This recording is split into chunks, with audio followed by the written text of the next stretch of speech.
বন্ধুরা আজকে শেয়ার করব ঘরে বসেই কি করে কেরাটিন ট্রিটমেন্ট করাবেন। হ্যাঁ বন্ধুরা, দেখুন রেজাল্ট, কত সুন্দর রেজাল্ট এসেছে আজকের মাস্কটি অ্যাপ্লাই করার পর। এত সুন্দর স্ট্রেট স্মুথ শাইনি হবে, একদম পার্লারের মতো।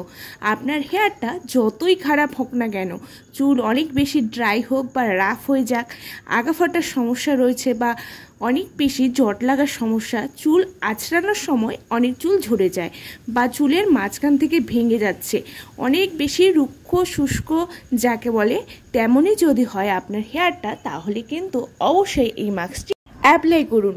এটি এত বেশি প্রোটিনযুক্ত মাস্ক, যেটিতে আছে প্রচুর পরিমাণে প্রোটিন, যা আমাদের হেয়ারের জন্য অত্যন্ত জরুরি, আমাদের হেয়ারকে ঠিক রাখতে এবং হেলদি রাখতে। আজকের মাস্কটি তৈরি করব পুরোটাই ঘরোয়া উপায়ে, একদম কম খরচে, ঘরে থাকা জিনিস দিয়ে, যা সকলের ঘরেই রয়েছে। তাহলে দেখে নেওয়া যাক কী কী লাগবে এটি তৈরি করতে। তার আগে বন্ধুরা, আজকের ভিডিও ভালো লাগলে অবশ্যই লাইক শেয়ার করে পাশে থাকবেন এবং আমার চ্যানেলে নতুন হলে সাবস্ক্রাইব করতে কিন্তু ভুলবেন না। আমি আগের দিন রাতেই 3-4 চামচের পরিমাণ মেথি ভিজিয়ে রেখেছিলাম, যাতে খুব ভালো করে ভিজে যায়। দেখুন একদম ভালোভাবে ফুলে উঠেছে। এই মেথিতে থাকে প্রচুর পরিমাণে প্রোটিন, যা চুল পড়া কমানো, চুল গজানোর ক্ষেত্রে দারুণ কাজ করে। এটিকে আমি মিক্সিতে ঢেলে নিচ্ছি। এরপরে লাগছে হচ্ছে অ্যালোভেরা জেল। আমি এখানে ফ্রেশ অ্যালোভেরা নিয়েছি, আর ফ্রেশ অ্যালোভেরা নিলেই ভালো হবে, আর যদি না থাকে কেনা অ্যালোভেরা জেল দিলেও হবে। এরপরে এখানে লাগবে হচ্ছে ব্যানানা, কলা। একটি কলাকে ছুলে কেটে দিয়ে দেব। কলাতে রয়েছে এক ধরনের প্রাকৃতিক তেল, যা কোঁকড়ানো চুলকে মসৃণ করতে হেল্প করে, চুলের রুক্ষতা ডগা ফাটা রোধ করে, চুল ঘন ও মজবুত করতে সাহায্য করে, হেয়ারে এনে দেয় দারুণ জিল্লা। এরপর এটিকে আমি পেস্ট করে নেব। পেস্ট করে নেওয়ার পর আমি একটি পাত্রে ঢেলে দিচ্ছি। ভালো করে সমস্তটা ঢেলে নেওয়ার পর এরপরে এখানে অ্যাড করে দেব গ্লিসারিন 1 চা চামচের পরিমাণ। গ্লিসারিন আমাদের চুলের কন্ডিশনার হিসাবে কাজ করে। আমাদের চুলের যে শাইনটা, উজ্জ্বলতাটা হারিয়ে যায়, সেটাই ফিরিয়ে দেবে এই গ্লিসারিন। এরপরে এখানে অ্যাড করে দেব হচ্ছে টক দই 3 থেকে 4 চা চামচের পরিমাণ। টক দই আমাদের চুলের ডিপ কন্ডিশনিং করে এবং স্ক্যাল্পের খুশকি দূর করে চুলে এনে দেয় একটা ন্যাচারাল শাইন। এরপরে এখানে দেব অ্যাপেল সিডার ভিনেগার 1 চা চামচের পরিমাণ।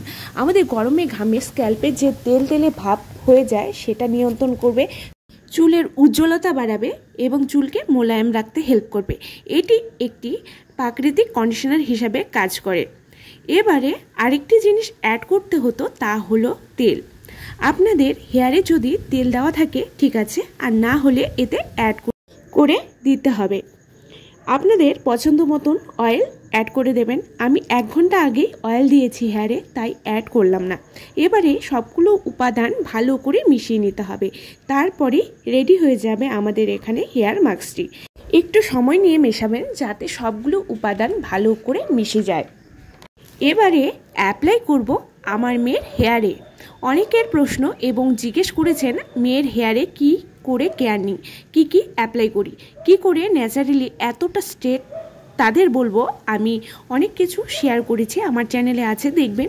আজকের যে মাস্কটি অ্যাপ্লাই করছি সেটিও সপ্তাহে 1 বার হলেও দিই, এবং সময় না হলে 15 দিনে 1 বার হলেও দেওয়ার চেষ্টা করি। এই প্রোটিন মাস্কটি আমি এবং আমার মেয়ে দুজনেই অ্যাপ্লাই করি।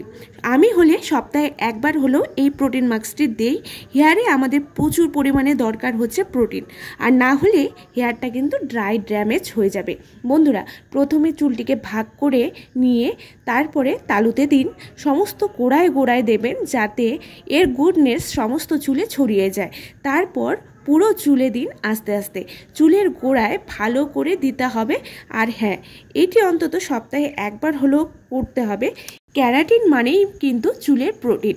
এটির ঘাটতি হলেই চুল পুরো রুক্ষ হয়ে যাবে, ড্যামেজ হয়ে যাবে, হেয়ারের শাইন থাকবে না এবং চুল পড়া শুরু হয়ে যাবে। তাই চেষ্টা করবেন সপ্তাহে অন্তত 1 বার হলেও এটি অ্যাপ্লাই করতে। পুরো চুলে লাগিয়ে অপেক্ষা করুন ঘন্টাখানেক, তারপর ওয়াশ করে নিন শ্যাম্পু এবং কন্ডিশনার দিয়ে।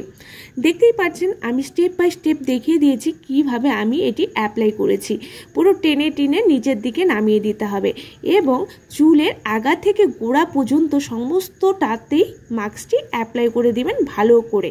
টেনে টেনে দিয়ে দেবেন। আমি চিরুনি করে দিচ্ছি যাতে সমস্ত চুলে এই মাস্কটি লেগে যায়।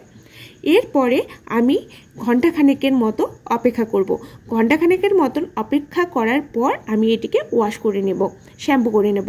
শ্যাম্পু করার পর দেখবেন যে কি দারুণ রেজাল্ট আসে। এত সুন্দর শাইন এবং ব্রাইট হবে হেয়ারটি, আপনি ভাবতেও পারবেন না যে এত সুন্দর রেজাল্ট আপনারা পাবেন। এতটা সফট এবং স্মুথ হবে, একদম চকচক করবে। হেয়ারটি দেখুন কতটা শাইনি হয়েছে, স্ট্রেটও হয়েছে হেয়ারটি।